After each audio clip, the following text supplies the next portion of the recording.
আসসালামু আলাইকুম রহমতুল্লাহ। আজকে আমরা যে নদীটার তীরে আছি বা যে নদীর দৃশ্য আমি ধারণ করছি, এটা হচ্ছে দুধকুমার নদী।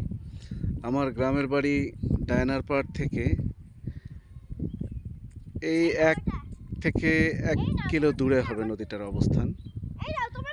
এই দূরে যে গ্রামটা দেখা যাচ্ছে এটা হচ্ছে খেলার ভিটা ছিল, ওখানে স্কুল, খেলার ভিটা স্কুল আছে, হাই স্কুল আছে এখনো। ওই যে দূরে বিল্ডিং হয়তো দেখতে পাচ্ছেন কিনা আমি জানি না।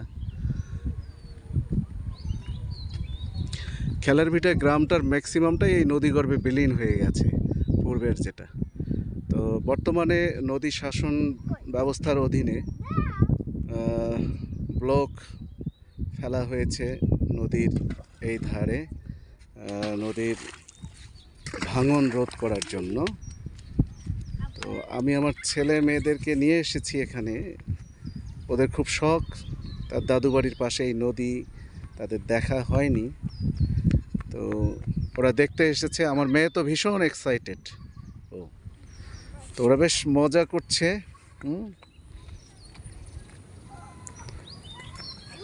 ওরা মজা করছে বেশ। তো আমিও মনে হয় যে আমার কিছুটা শৈশবকে ফিরে পাচ্ছি, কারণ ছোটোবেলার থেকেই এই অঞ্চলটাতে যাতায়াত ছিল, আমার চাচাদের সঙ্গে, বাবার সঙ্গে যাতায়াত ছিল, থাকবেই না কেন। আমার দাদুর বাড়ির পাশেই এই নদীর অবস্থান, আমাদের ডায়নারপাড়ের গ্রাম, সেই গ্রামটার পাশেই এটার অবস্থান। দূরে যে ইয়েটা দেখা যাচ্ছে ওটা, ওখানে হচ্ছে একটা ঘাট, খেয়া ঘাট আছে, কালীগঞ্জ খেয়া ঘাট, যেটা দিয়ে মাদারগঞ্জ যাওয়া যায় এই অঞ্চলে।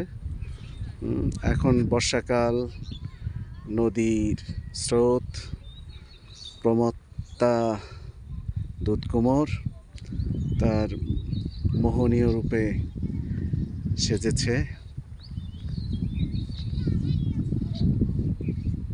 বেশ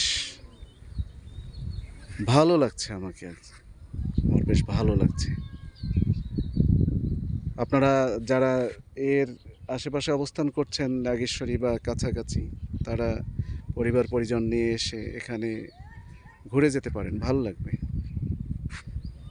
ধন্যবাদ সবাইকে।